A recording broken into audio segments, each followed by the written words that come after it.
So, what 11 shifts or changes do we need to make to basically become great leaders? And why do we even care about doing that in the first place? So, for this, we're going to John C. Maxwell's book, Leadershift. Here's the cover for those of you who care. And basically, to take a quote on like why even care about this. So, he says, "The better we can lead and help others lead, the greater and more fulfilling our impact will be." So, whether or not you particularly care about that is pretty much up to you. So, I don't know, there's pretty much that. But who is he to begin with? So, basically, what I gathered is he's, I won't say ex-pastor because he probably still does it, but he was a pastor, became a leadership coach, and wrote a lot of books about this stuff. I counted like 44 on the inside cover because you know how they kind of advertise the previous books. He's a #1 New York Times bestseller and kind of known as a trailblazer in basically the leadership realm, is what I gathered. So there's that. And so why is it called Leadershift instead of just leadership? And for that, let me get to the part. But basically, he defines leader shifting as the ability and willingness to make a leadership change that will positively enhance organizational and personal growth. And so he says, good leaders adapt, they shift, they don't remain static because they know the world around them does not remain static. And so basically, like, you know, they overcome, what's the quote in the meme? Improvise, adapt, overcome, that kind of stuff. And he brings up like things to actually do this. Basically, one of those is to continuously learn. He gives 7 things total.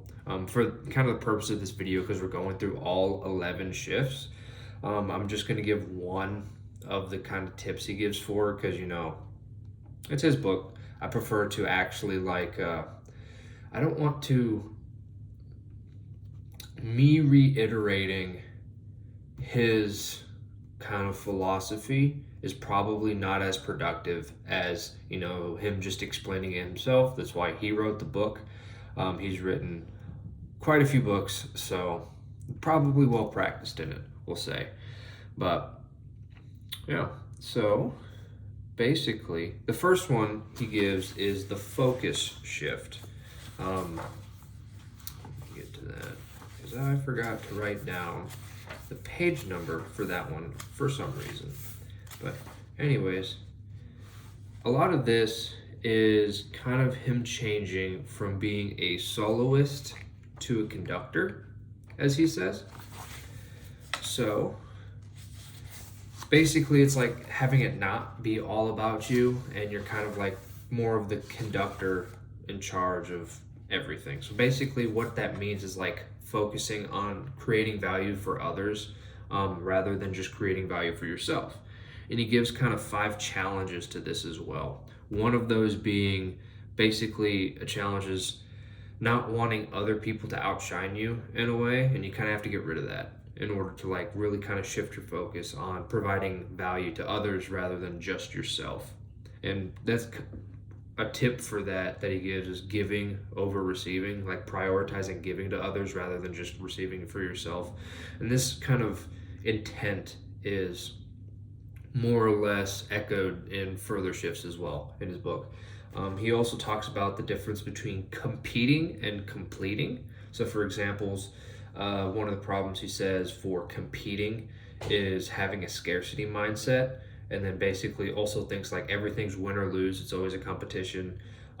Practices single thinking, again, kind of like that soloist idea, and excludes other people. Whereas on the other hand, completing has more of an abundance mindset, thinks in terms of more of like win-win situations, kind of like that negotiation, and practices shared thinking, sharing with the group and so on. That's including others.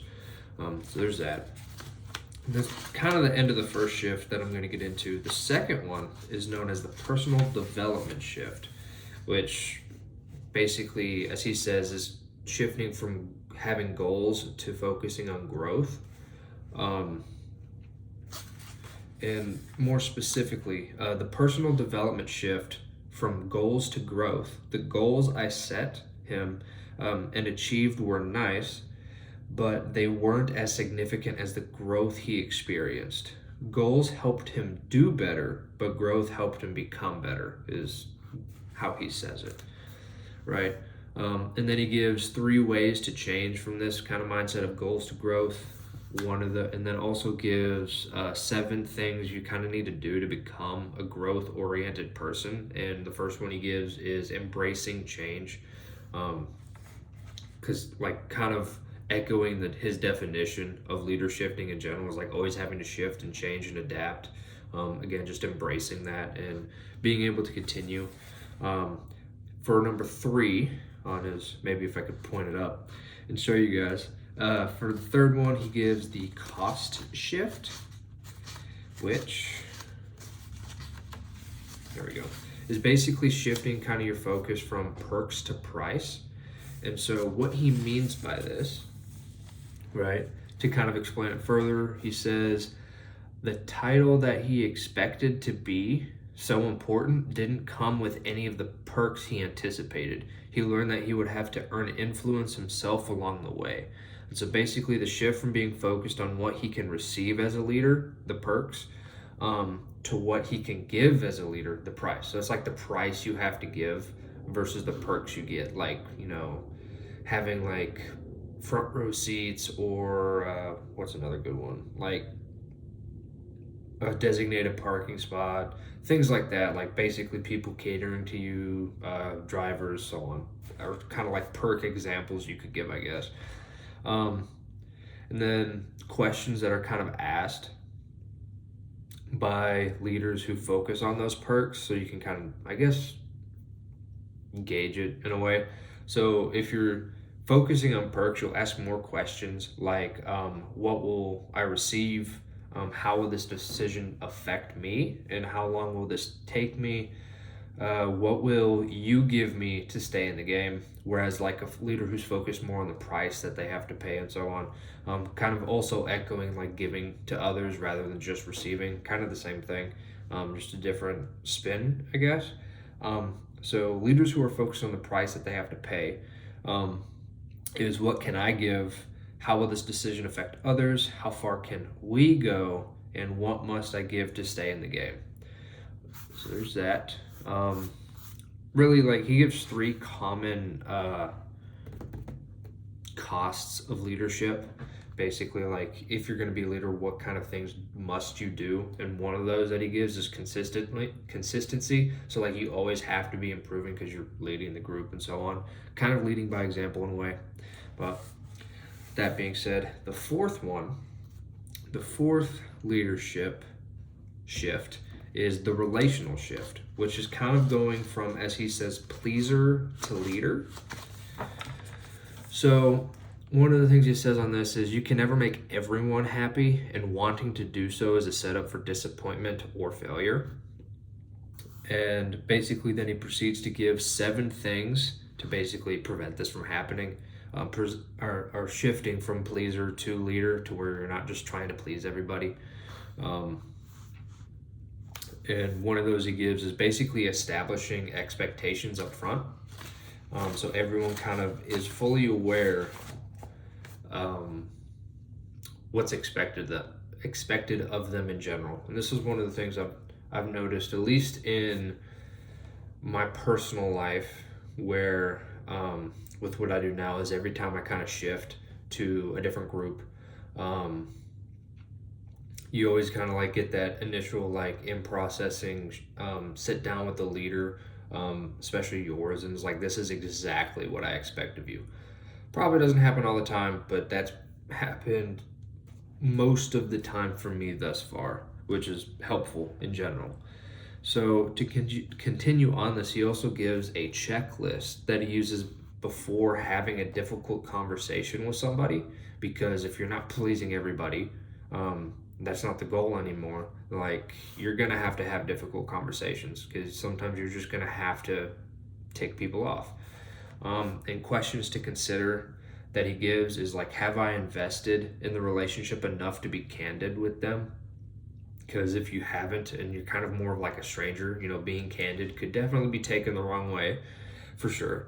Another one would be like, do I demonstrate that I value them as individuals, is one that he gives. Again, kind of showing that investment in the relationship so that you can be candid with them.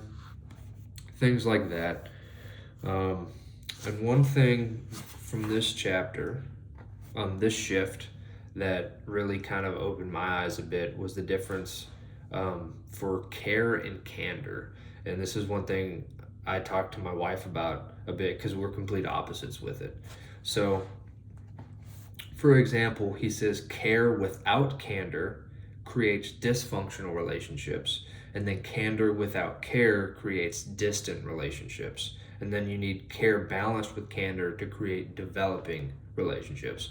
And one of the things we talked about was basically like how we're the opposites on those. I'm very candor without care, and could definitely see where that can and has created distant relationships, where she's like the opposite, where it's care without candor, and could definitely see where it created dysfunctional relationships, especially in the past. So what does he kind of mean with the difference of these in general with care versus candor? So caring for the person is more placing the value on the person.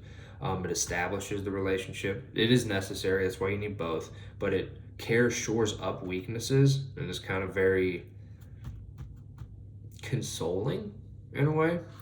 It offers comfort is another thing, and kind of makes the team pleasant to be on, but it doesn't necessarily like lead further down the road, which is where kind of candor comes in.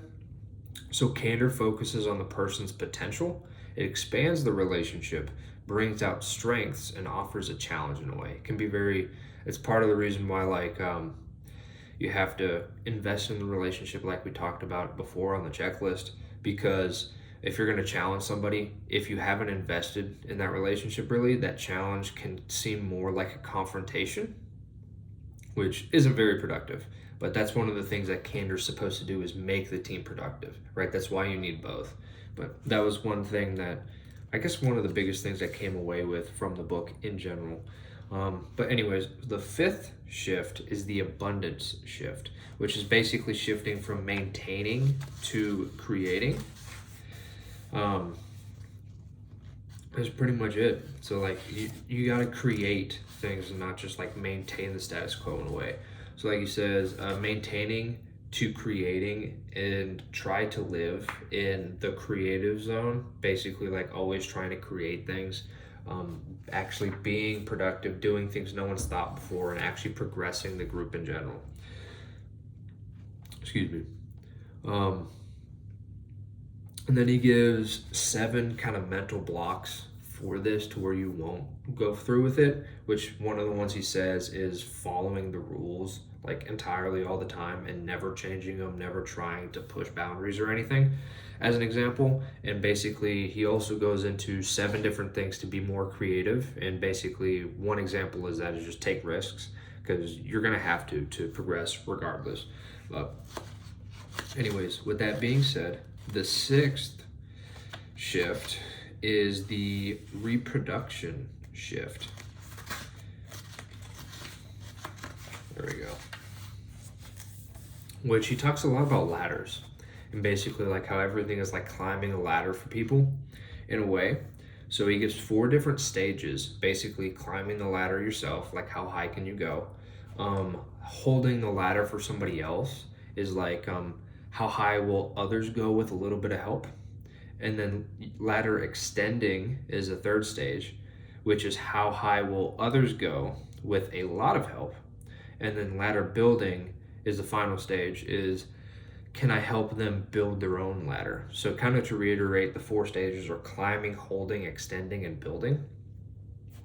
Basically, what he says on this is this leadership is about changing from being a personal producer to an equipper of others. So it's the shift that takes your leadership math from addition to multiplication. Basically, instead of just like bringing people together and just kind of like slowly adding to things, you're kind of creating another leader in a way, so that you, instead of having one leader that's just adding subordinates in a way. You're creating another leader and can kind of really multiply everything that you're doing, because you're having two people working on like the kind of leadership realm rather than just one, and that being you.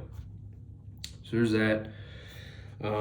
He also goes into basically mentoring with this, because that's the natural kind of extension from like, extending someone's ladder, like helping them a lot, or can you teach them how to build their own? Which he gives 4 questions that basically to ask someone or to answer about somebody before you can kind of mentor them in a way. And so the reason for that is like your time's limited. You just can't get to everything. You have to prioritize, especially like as you progress further and further in life. You can only spend so much time with so many people, and especially if you're going to mentor someone, you're going to be mentoring like one person, probably, maybe a few. So you kind of want to make sure like it's actually going to be productive doing this, and not just like kind of be a waste. Someone who just wants to like sit in the back of the room and play on their phone the whole day is probably not a great example of that. So one of the questions he gives is basically like, is that person hungry to learn? Do they actually want to do this? But also do they have the capacity for it in general? Because if they don't, there's not much of a point. So with that being said, to the 7th leader shift is the communication shift, which is more of the difference between connecting with a person versus directing a person, if that makes sense. But technically, the shift is flipping what I just said. It's from directing to connecting. And for an example on this, he talks about how he got a business consultant who basically spent multiple days with him just asking him questions the whole time, and not really, at first, not seeming like he was being very productive and actually consulting him, because it was just him talking to his consultant the whole time. But one of the things he realized from this is basically like, you have to understand the person you're trying to lead in order to accurately lead them in a way, if that makes sense. And he gives another example which kind of hits home for me because I'm from this area. But he talks about Pat Summitt, who is basically the coach for the University of Tennessee Lady Volunteers basketball team, which has pretty much always been great.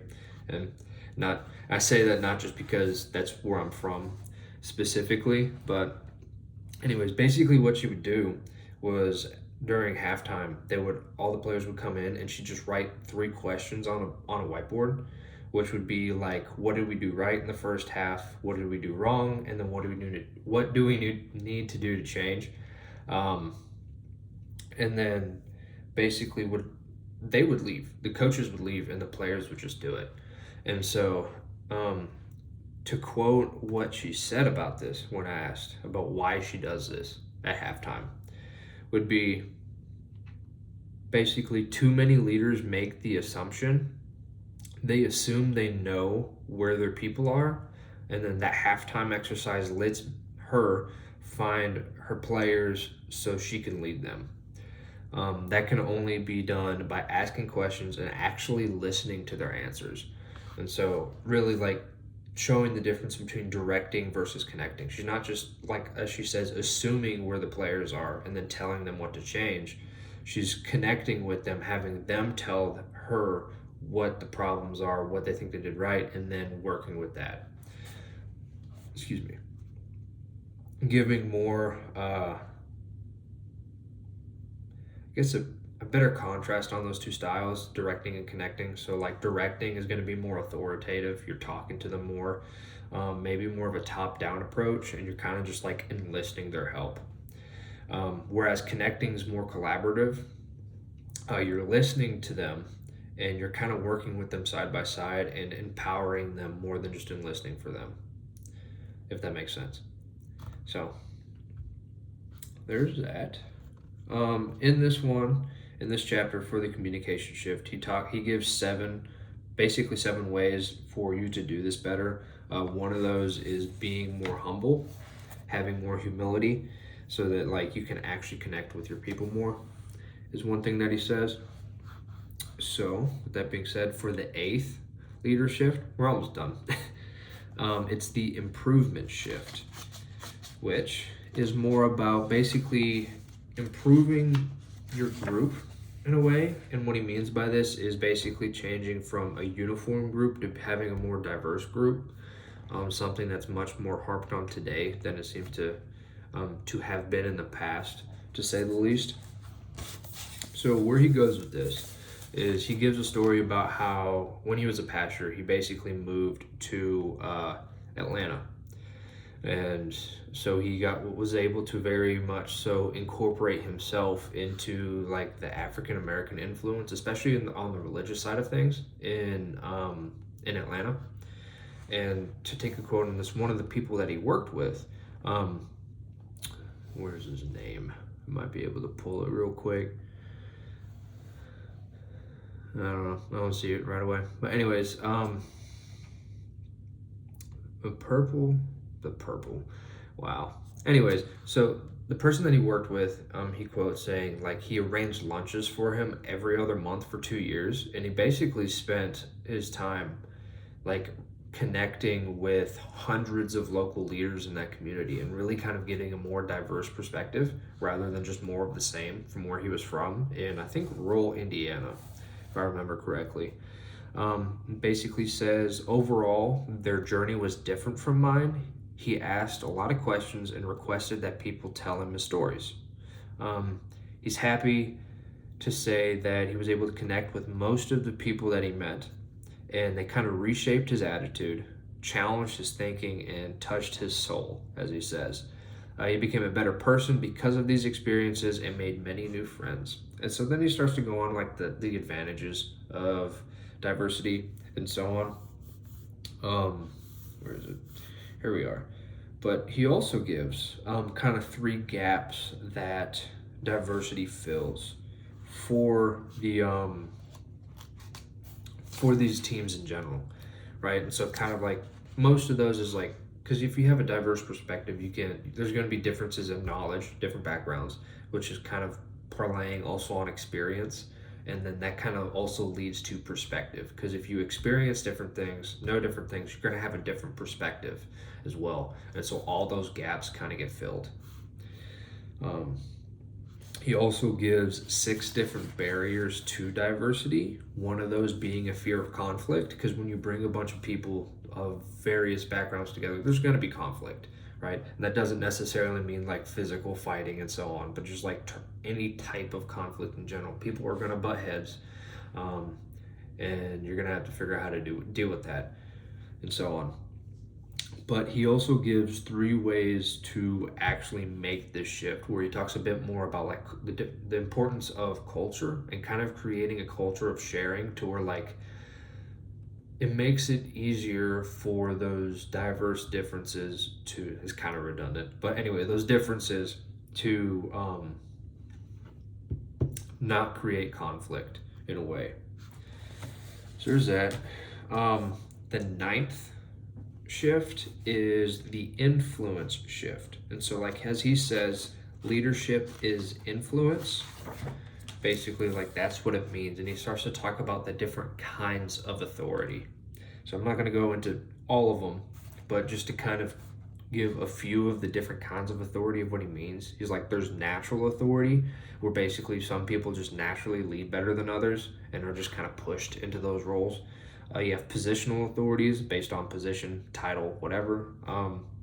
Knowledge authority, someone being more knowledgeable about a specific topic. So regardless of rank or title or whatever, people are going to want to ask them to take care of a certain situation just because they're more educated on it or whatever the case may be. So there's that. And there's a few other ones, but one of the biggest ones that he starts going on about, and kind of like the most important, is called moral authority, which he naturally says it's very difficult to define and it's always different. But with that, he gives an example from another perspective from a Harvard Business School professor, Kevin Scherer, which basically he says, to quote, "Moral authority is not easy to define precisely, but like many things, you know it when you see it, and especially when you do not. Lack of moral authority in leaders breeds distrust, creates cynicism, and kills initiative throughout the organization. Over time, the lack of strong moral authority in leadership is fatal to the enterprise or country. Basically, people kind of like naturally need some base of morality, hopefully. um, Ethics is kind of a thing we all kind of learn to varying degrees on our own, just through life experience in general. And so you kind of just, people people start to develop in general kind of a natural radar for I want to just say like liars, but like kind of immoral acts in general. And so you just kind of start to naturally gravitate towards people who kind of have this moral authority in a way. But anyways, I'm going to leave that on this. And then, but also he gives basically 4 ways to kind of, be more influential by having more moral authority, and like why this is important. To say a few, one of those is basically just being competent in general. Can facilitate that, but probably most of all is like actually having the character to back it up, because especially throughout time, like people are going to figure you out more or less, to varying degrees or whatever. But anyways, so the second to last one, the 10th shift, is the impact shift, which is basically the difference between being trained and being a trained and or a transformational leader, right? Training is important, but that's not necessarily where he's going with this. Where he goes with this is more of your kind of like your transformational leaders, like oh hell, I had the example in my head. It's kind of there, but I'm forgetting his name right now. Like the hell, those religious leaders in like a couple hundred years ago who, I don't know, I'm going to skip that one because I don't want to waste your guys' too much time. But basically, like making major transformational movements in thought or just thinking in general, whether that be philosophy, religion, whatever. Like, not Martin Luther. I guess Martin Luther King Jr. would be one, but that's not the route I was going with. No, we'll skip that part. Anyways, but where he talks about this is, so like you have to be trained for one, but that's not where like you become great. So like and a lot of it's dealing with like knowing the why of everything. So not the why of everything, but like, for example, a trained leader knows how to lead, whereas a transformational leader knows why they lead. And so kind of like, for an example, knowing that difference for why you're doing what you're doing. For example, he also goes into, on this chapter, basically in the next chapter is what I meant to say, where this kind of parlays into is going from having a career to having a calling, and we'll get into that more in a second. But basically he gives kind of 5 common actions that these transformational leaders do. So one of those is basically creating an environment that promotes positive change. So like you're actually being productive and progressing as a group in a way. But there's that. And then finally, for the final one, the passion shift, which is where we get into, like I said a second ago, basically career to calling, right? So for that, he gives 8 characteristics of your calling, so you'll be able to see it in general. One of those being it brings you fulfillment. But to kind of look more into the differences between the two, so he says like a career is mainly about you, whereas a calling is mainly about others. And then career, sometimes you choose your own career, whereas a calling is more of something that's chosen for you. You kind of naturally gravitate towards it, and it almost seems like providence in a way is pushing you that way. At least it seems like a good way to say it, considering like the author and kind of the nature of the book. But kind of to close out, so he also gives 3 ways to maximize your calling in general. Basically talks about like the differences between having a daily focus and a long-term perspective and why that's important and so on.